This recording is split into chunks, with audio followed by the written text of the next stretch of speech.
Welcome back. While agriculture experts tell us that India's rice and wheat are too competitive to be hurt by even zero tariffs on US imports, the scene in industry is getting murkier. Trump has announced 25% tariffs on all foreign cars and auto parts. On the flip side, CNBC US has just reported that on April 2 itself, non-tariff barriers will not be counted while imposing reciprocal tariffs. That's the meaning of Donald Trump's lenient imposition on April 2nd. Now, will all this make the US less demanding on India as it negotiates the Bilateral Trade Agreement? Or will this BTA get overpowered by these random tariff announcements that Donald Trump continues to make? For all these questions, I'm joined by Mr. Ajay Srivastava, head of the think tank Global Trade Research Initiative, and by far, as far as I know, one of the best experts on trade. Mr. Srivastava, thank you very much indeed for your time. I know this must be busy days for you. But first up, these non-tariff barriers are not going to be included. So do you think the BTA, the Bilateral Trade Agreement that's being negotiated, is to that extent likely to be a little clement to us? I don't want to guess on anything, but for example, so far he has spared India, and we are hit by only two tariffs, one on steel and aluminum. And now I just discovered by listening to you that 25% on autos and auto components. So unlike China and Canada or Mexico, he has not chosen to hit us so far. And we hope for the best for the April 2nd thing. Okay, well, first, I want a nomenclature clarified. When we say BTA, Bilateral Trade Agreement, is it the same as FTA or is it something less? Great. Lata, so we have FTAs, PTAs, Comprehensive Economic Partnership Agreements, Comprehensive Economic Cooperation Agreements, bilateral investment treaties. So these are all same thing, economic policy agreement including.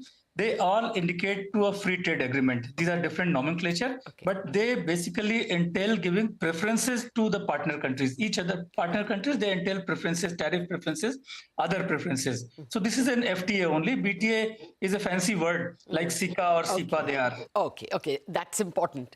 Now let me come to what products in India you think will get impacted. Dr. Ramesh Chan tells us that our rice is very competitive, and wheat as well, because it gets MSP protection, is more or less protected. But on industry, auto parts, I don't know, I believe we don't export so much of auto parts. We export truck parts. Which sectors do you think are vulnerable? So truck parts also cover their auto parts also.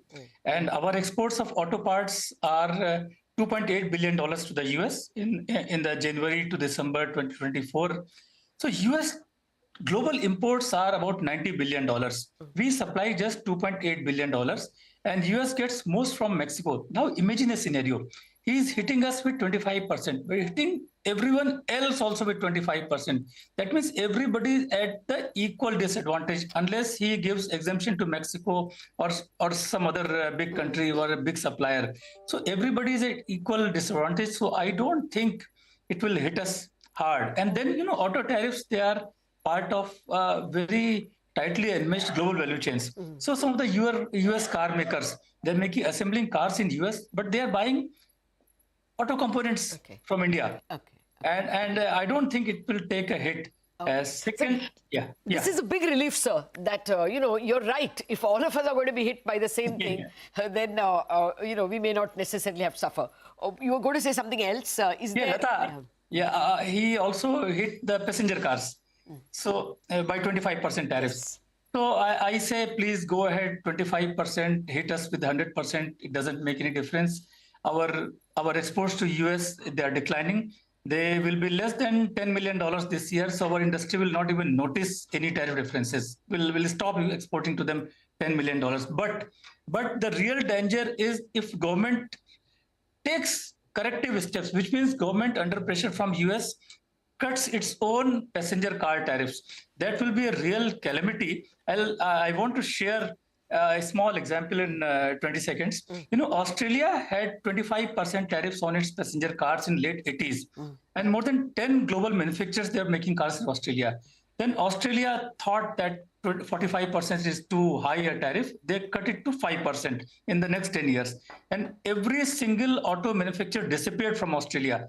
Australia today relies on every single imported car in Australia is imported now. No manufacturers. Australia is trying to woo with subsidies that you please come and set up shop again in Australia. Nobody is coming. So we should rely from this. That auto sector is very important. It accounts for a third of manufacturing GDP of India.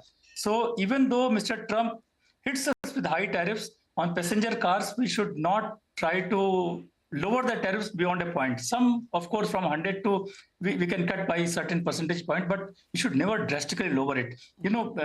Because there are no gains on this. Okay, so but when I spoke to Mr. Bhargava, he said that even if the Tesla car came at zero duty, he says, I can compete. I don't have a problem.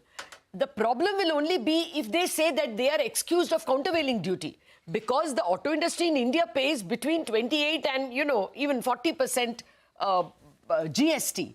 So long as that countervailing duty is imposed on the imported car, if it is from America, I don't have a problem. There are some people who worry that if the same thing is applied to BYD, we will have a problem. But if it is from American cars, we won't have a problem. You don't think so? So Tesla, we are hearing it may be coming from Germany or Thailand. Okay. And we should also know what's the Chinese content in Tesla. It's not an American car. American brand is there like Apple. Apple is a brand. It's manufactured in China, or now in India and many other countries. Similarly, Tesla. How much of the Chinese content in battery is there in Tesla? I think tremendous. We need to study that. Okay. And I think I and Mr. Bhargav, listening to you, are on the same page. He's also saying some higher level of tariff should be there. He's using the term CVD. I'm using the term some tariff without telling the details what type of tariff it is. Fair enough. Fair enough. Okay. I read your note on the FTA itself. You're saying that even after the BTA or FTA is negotiated by India, we will still be at a disadvantage because they will have more interpretation powers? Yes.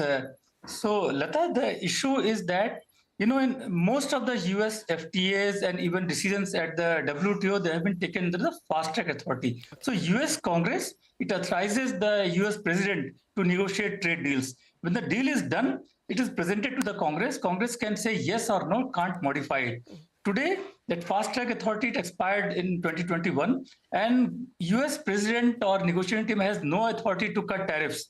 So, they are seeking other countries to cut tariffs only. So it's slightly murky area for me. So I'd say we should deal with the reciprocal tariffs and not give too much energy, not waste too much energy on this FTA or BTA, whatever we call. Oh, really? Okay, we were pinning our hopes on that. You're saying it's better to have to agree on reciprocal tariffs. But Mr. Srivastava, you said that Indian industry won't even notice.